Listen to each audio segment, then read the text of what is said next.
যদি তার বিরুদ্ধে অভিযোগ প্রমাণ হয় তাহলে তারা মামলা করার প্রস্তাব করবে, তারপরে না হলে পরে তারা ফাইনাল রিপোর্ট দিবে।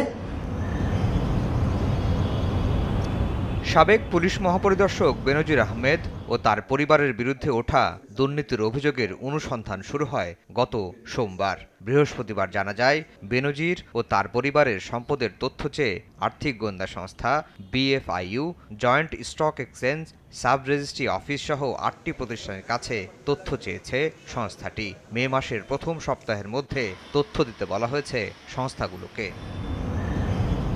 দুদক কমিশনার জহুরুল হক জানান, তথ্য হাতে পেলে পর্যালোচনা করে নেওয়া হবে পরবর্তী পদক্ষেপ। বিভিন্ন তথ্য পাইয়ে পর্যালোচনা করে তারপরে যা অবস্থা হয়, যদি তার বিরুদ্ধে অভিযোগ প্রমাণ হয় তাহলে তারা মামলা করার প্রস্তাব করবে, তারপরে না হলে পরে তারা ফাইনাল রিপোর্ট দিবে। আর যদি মামলা প্রস্তাব করে কমিশন সেটা যদি অ্যাকসেপ্ট করে তাহলে আবার শুরু হবে। তিনি জানান, অনুসন্ধানের স্বার্থে জিজ্ঞাসাবাদ করা হবে সাবেক IGP বেনজির আহমেদকে। 1, 2, 3 ঢাকায় জমি জিতে নিন 100% ক্যাশব্যাক সহ 20 কোটি টাকার পুরস্কার। যার বিরুদ্ধে অভিযোগ তাকে জিজ্ঞাসা না করে তার বিরুদ্ধে কেন অ্যাকশন নেওয়া হবে? যার বিরুদ্ধে অভিযোগ আসবে তার বিরুদ্ধে তাকে জিজ্ঞাসাবাদ করে তথ্যপত্র নিয়ে তার কি বক্তব্য তাও তো আমাদের আইনজীবীরা শুনবে। বেনজির আহমেদের ঘরে আলাদিনের চেরাগ শিরোনামে গত 31শে মার্চ অনুসন্ধানী রিপোর্ট প্রকাশ করে একটি গণমাধ্যম।